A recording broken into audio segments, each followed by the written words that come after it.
and Oddball.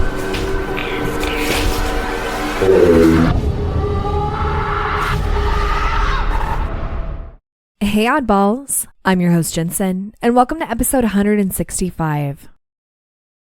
Alright, we're going to jump right in today and say happy birthday to you August 27th babies. I have the birthday book in front of me and we are going to get to know you. So here we go. Happy birthday. Rational and intellectual, as well as inventive and curious. Those born on August 27th boast the capacity for genius. They are very practical and grounded, an earthy quality, and have the discipline to work hard to unusually high standards, often making them dazzling successes in their fields.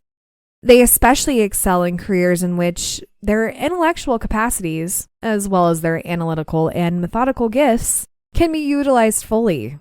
They are particularly successful in the fields of science and medicine, financial planning, and accountancy, or investigative journalism.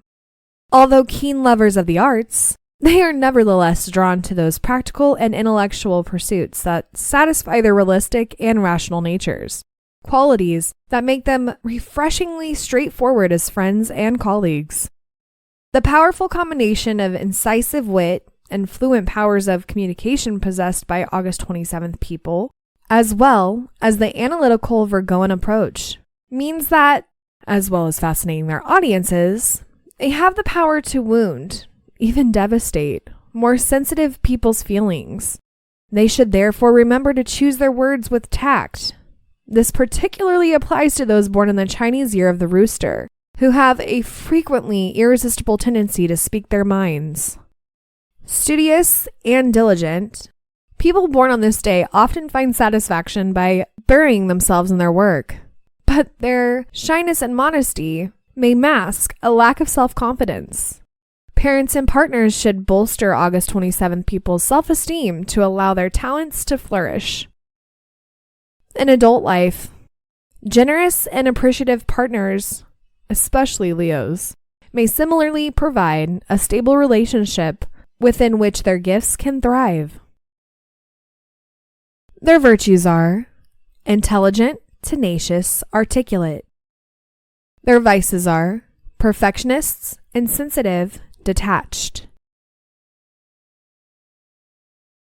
Okay, now I need to look up to see if roosters all speak their mind, because I was born in the year of the rooster and I definitely speak my mind. But not to make it about me, just curious if any of you are roosters out there, especially an August 27th rooster. Happy birthday. If this sounds like you, let me know. If it sounds like someone you know, let me know. And let's go ahead and move on to stories. This comes from Castle Impala 67 on Reddit.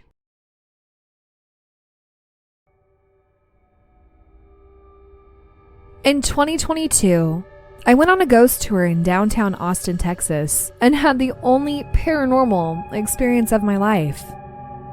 The guide showed us this old apartment. It wasn't exactly an apartment, but I don't know the name for it, that he said was made decades ago. I don't remember what year he said, but it was probably in the 18 or 1900s time. Description according to Google's AI overview: an older, possibly historic building with a distinctive bay window feature. He said the place had gone through construction and changes throughout the year, but back then, it was a place where this man would do some surgeries on people, since he said it was during a time where medical practices and care were nothing like they are now. He said that people died in the place while in surgery, which is why the home was haunted. The tour guide and the rest of the tour started walking to the next place. And once they were a little bit away, probably about 10 feet or more, I stepped up to the door and I was just gonna look in the window in the door. When I stepped in the front door, I immediately jumped back because something was hitting the door from inside. And it sounded more like kicking than someone hitting their fist on the door. The place was completely dark, And the only thing I saw inside the short time I looked was a side table to the right with papers on it. There were no people inside, and if there were, I would have seen them in the front door. At the end of the tour, I bought the book that the guide had written about haunted places, some of which we visited. And I bought it because I'm very interested in the paranormal and because I wanted to learn more about the place that I looked at. When I got home later that week, I immediately started researching. I was dedicated, and sadly, I don't think I have the file of information I made. I was able to find the year it was built, its past owners, when those owners died, etc. I believe I even sent an email to the tour guide with questions about the place, but got no response, if I even sent it in the first place. But the weird thing is, no one died in that building. No surgeries were performed, and none of the owners were medical practitioners. The book the guide wrote didn't even mention the place in it.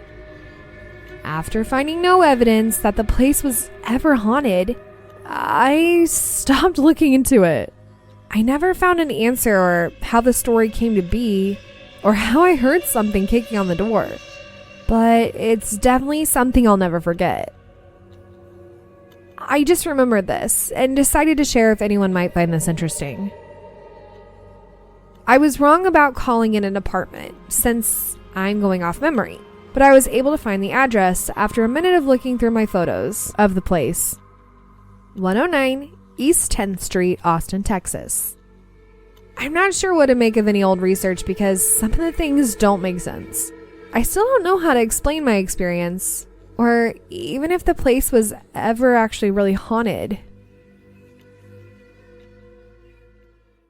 Well, you best bet that I looked that up. And when I looked up the address, well, what I did is I looked up the address and then I typed haunted behind it. And just the quick overview says the building is the historic Driscoll Hotel, which is also known for being haunted. The hotel was commissioned by Jesse Driscoll and opened on Christmas Eve in 1886 and is considered one of the most haunted buildings in Austin. The Driscoll, oh my God, that is such a hard word to say. The Driscoll Hotel is a popular spot for ghost tours, as it is home to many ghost stories and legends. Some say the ghosts of the past guests and employees still linger in the hotel, which is said to be haunted by spirits who have made it home there. So do with that information as you will. Maybe there was some kind of, I don't know, practices that were going on there, some medical practices that were going on there. And for some reason now, there's no evidence. I mean, I didn't look any further into it. I'm just taking the AI overview. But it could be something like the Crescent Hotel that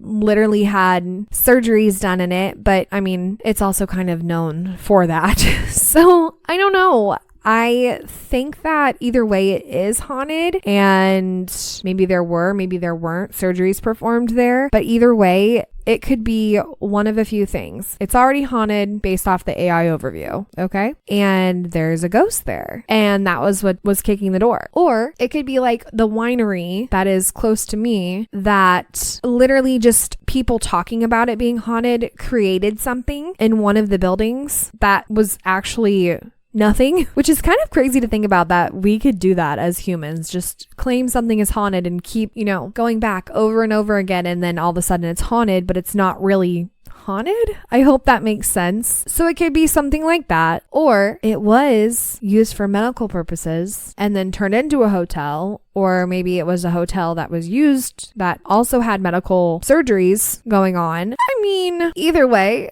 it is spooky.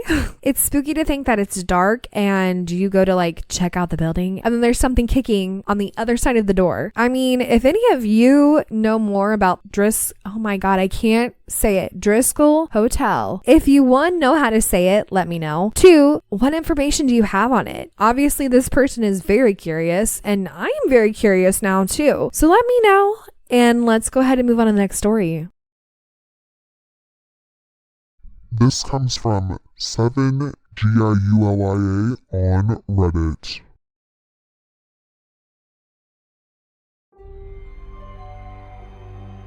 All of this happened when I was a little girl. My mom, my sister, and I moved into a new house. When we arrived, we found some furniture that had belonged to the previous owner, but my mom decided to get rid of everything except for a stool. I only remember very specific things because I was so young. So much of what I'm telling you was later told to me by my mom. From the very first day, my mom felt a strange vibe in the house and couldn't sleep well.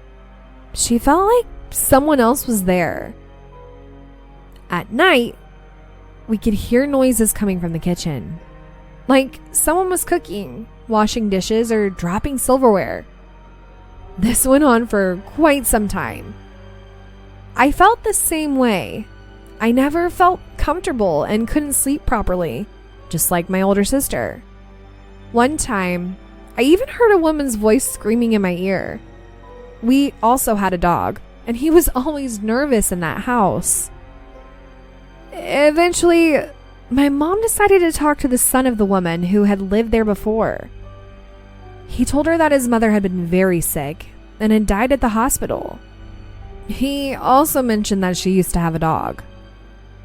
Later on, my mom reached out to someone who specializes in these kinds of things, and the person said it seemed like a woman's spirit was still trapped in the house, and she probably didn't want us there. She asked my mom if we still had anything that had belonged to the woman, and sure enough, we still had the stool. We threw it away, and after that, nothing related to the woman ever happened again. However, throughout my life, I've had many more experiences like this. Okay, now I have to hear the rest of your experiences because I freaking love it. But what kind of makes me sad is that you just threw the stool away. I'll take a haunted object. Okay, maybe not. Maybe not while I have my little kid in the house. But it's crazy how just having the stool in there still kept the woman's spirit there. And also, now my brain is just diving off the deep end. And okay, this is gonna sound bonkers, but what if there are spirits at the landfills? I mean, really, think about it. You threw this away. It probably ended up in a landfill. So what if her spirit's still attached to it and she's at the landfill? And I'm sure, and I know, that you are not the only person who has probably thrown something paranormal out. And now I'm just wondering how many haunted landfills there are. This doesn't really pertain to the story. Like I said, I'm going off the deep end, but my brain went there. However, I'm glad that it stopped the haunting though. So if you're having a haunting in the house that you're in and you have furniture from like previous owners, previous tenants, whatever, maybe get rid of the furniture. And then if that doesn't help, well, then you're going to have to figure that out and do what's best for you, as in like cleansing or, I don't know, calling a priest,